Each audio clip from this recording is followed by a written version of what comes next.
Salut à tous, j'espère que vous allez bien. On se retrouve aujourd'hui pour une nouvelle vidéo. On va parler du match FC Barcelone-Osasuna qui vient de se terminer. Match très important pour le Barça qui était 13e avant ce match.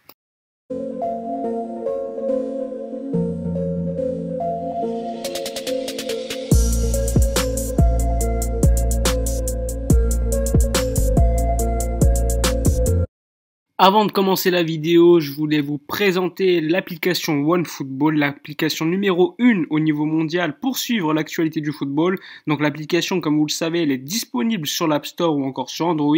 Elle est évidemment gratuite. Si vous voulez la télécharger, eh bien le lien est dans la description de cette vidéo. Vous pouvez suivre l'actualité du FC Barcelone ou encore l'actualité de d'autres clubs européens, les transferts, les résultats des matchs, les classements des différents championnats. Donc si vous voulez suivre tout cela, je vous conseille de télécharger l'application et je vous en remercie d'avance. Avant de débriefer le match, on rappelle qu'aujourd'hui, ça fait 121 ans que le FC Barcelone existe, donc n'hésitez pas à me dire dans les commentaires depuis quand vous êtes fan du FC Barcelone et quel moment vous a le plus marqué dans votre vie de supporter. On rappelle également que ça fait 10 ans que la Manita est arrivée, donc moment historique pour le FC Barcelone et l'équipe de Pep Guardiola. Personnellement, c'est l'un des moments qui m'a le plus marqué en tant que supporter du FC Barcelone. Sinon, concernant les informations du jour, on a appris par exemple que Todibo pourrait revenir au mois de janvier au FC Barcelone puisque le Benfica, le club portugais, ne lui fait pas forcément confiance, il était blessé, donc il n'a pas encore joué cette saison. Sachant qu'on manque de défenseurs centraux, ça pourrait être utile de le voir revenir. Sinon, information importante, puisqu'on a appris que le FC Barcelone, en tout cas les joueurs, ont trouvé un accord avec la direction intérimaire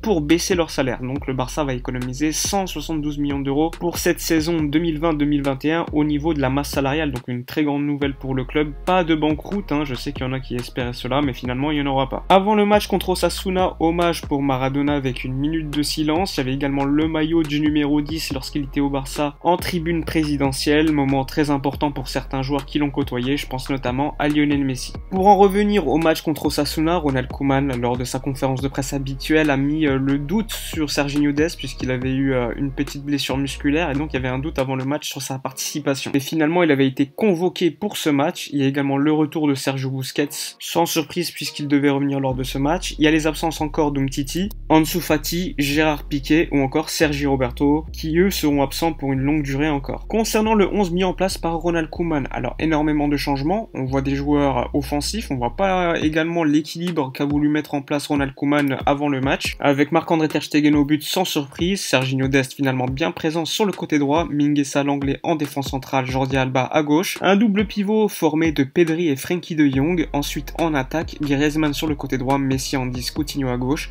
et en numéro 9, Martin Braithwaite. Donc comme vous pouvez le voir, un 11 très offensif avec pas forcément d'ailier, beaucoup de joueurs axiaux, Pedri, Griezmann, Messi, Coutinho, Braithwaite, donc ça fait énormément de joueurs axiaux et ça peut être un problème lorsque tu fais face à un bloc bas. Il y avait également des doutes concernant le joueur qui jouerait comme le double pivot avec Frenkie de Jong, soit Pedri, soit Coutinho. Personnellement, avant le match, je pensais que ça allait être Pedri. Retour de Lionel Messi dans le 11 titulaire comme Felipe Coutinho, Braithwaite qui confirme encore une fois dans le 11 titulaire après son match contre le Dynamo Kiev. Pas d'Ousmane Dembélé ni de Miralem Pjanic, une petite surprise pour ma part. Énormément de doutes avant le match si ça allait être un 4-2-3-1 ou finalement un 4-3-3 avec un milieu Frenkie de Jong, Pedri, Coutinho. En tout cas, Ronald Koeman a décidé de mettre un 11 très offensif. Concernant le 11 d'Osasuna, je vous le mets à l'écran, donc pas de surprise, la présence de Budimir qui est la star offensive de l'équipe. Et je vous cache pas qu'avant le match, un match au Camp Nou, 121e anniversaire, il fallait quand même frapper fort. 11 très offensif de la part de Ronald Koeman. Alors en préambule, maintenant on va parler de la première mi-temps. Alors le Barça a très bien commencé le match avec un bon pressing, des actions qui se sont enchaînées. Les actions n'étaient pas forcément claires, il y a eu l'occasion avec la passe de Messi encore une fois pour Griezmann qui a fait une passe en retrait pour Coutinho, sauvé sur la ligne. Ce qui a été intéressant de cette action, c'est encore de voir le rôle de Martin Braithwaite qui par ses appels, clairement, il permet la libération d'espace pour certains joueurs comme Coutinho, Jordi Alba, etc. Il y a eu également la passe de Coutinho pour encore une fois Griezmann, Griezmann qui a été très largement en vue en première mi-temps, comme Coutinho, même si à mon avis Coutinho pouvait quand même largement mieux faire. Globalement, le Barça a quand même eu pas mal d'occasions, pas mal de situations plutôt claires, et le 1-0 de Martin Braithwaite a été plutôt mérité, même si au début on pensait que c'était Messi qui avait marqué, comme Maradona de la main, comme vous pouvez le voir à l'image, mais finalement c'est bien Martin Braithwaite de sa cuisse.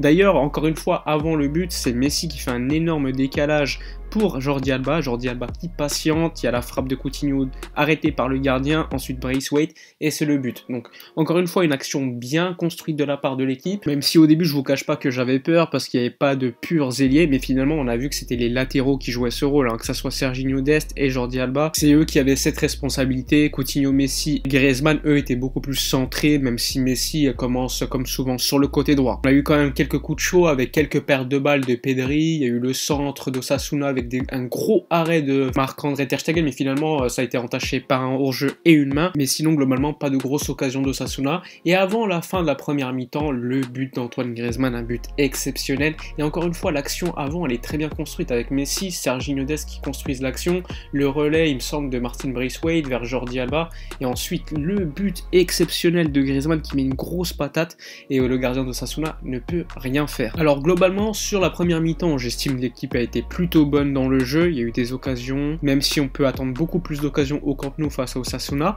mais ça a été plutôt intéressant, un Griezmann très bon, il faut le dire, ça a fait quand même pas mal de matchs où il enchaîne à ce niveau. Une défense centrale plutôt bonne avec Mingueza qui a fait quelques belles relances vers l'avant, un Serginho Dest très bon défensivement, on va attendre un peu plus d'apport au niveau offensif, même s'il a fait deux très bons centres, mais bon personnellement j'en attends quand même beaucoup plus de sa part, même si on sait que c'est un jeune, il a encore le temps pour s'améliorer. Alors choisir un joueur qui a été en deçà sur cette première mi-temps, c'est quand même plutôt compliqué, même si je pense que Pedri n'a pas été à un niveau exceptionnel, ça reste un jeune joueur, il n'a pas l'habitude de jouer à ce poste, donc on va pas non plus le fustiger sur place, sachant qu'il n'a pas été mauvais non plus lors de cette première mi-temps. Comme vous pouvez voir les statistiques de cette première mi-temps, large domination de la part du FC Barcelone au niveau des tirs, des occasions, de la possession, donc un match maîtrisé en première mi-temps pour l'équipe de Ronald Koeman. Une seconde mi-temps moins maîtrisée, mais le Barça a tué le match assez rapidement avec encore une fois une très grande action de Messi et Griezmann. L'action suivie par Martin Braithwaite, puis Griezmann qui fait une magnifique passe décisive pour Coutinho. Ça fait 3-0 et à partir de là, le match était terminé.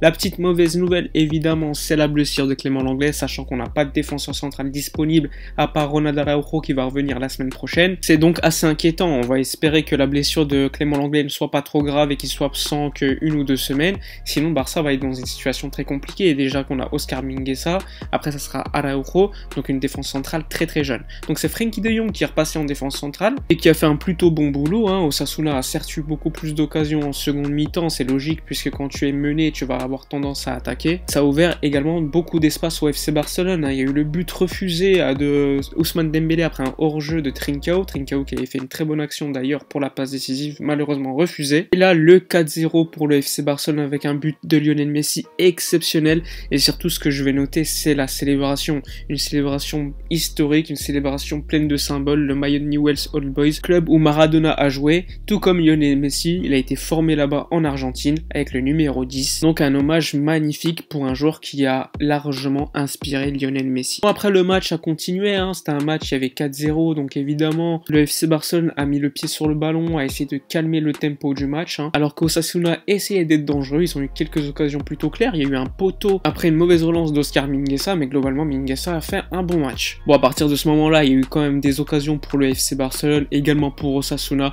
mais bon, le résultat était déjà fait, le Barça a largement gagné ce match contre Osasuna. Après une grosse victoire contre le Dynamo Kiev, ça fait toujours bien pour la confiance de l'équipe, et surtout au classement, le Barça va remonter, et c'est ce qui est le plus important. Je vous mets les statistiques du match, avec une seconde mi-temps un peu moins dominée que la première mi-temps, mais au niveau du tableau d'affichage, c'est quand même une large domination du FC Barcelone. Enfin bref, c'est la fin de la vidéo, j'espère que ce match vous a plu, n'hésitez pas à dire votre homme du match, à vous abonner à la chaîne, à commenter, à liker, à partager. Moi je vous dis à la prochaine et d'ici là comme d'habitude, portez-vous bien.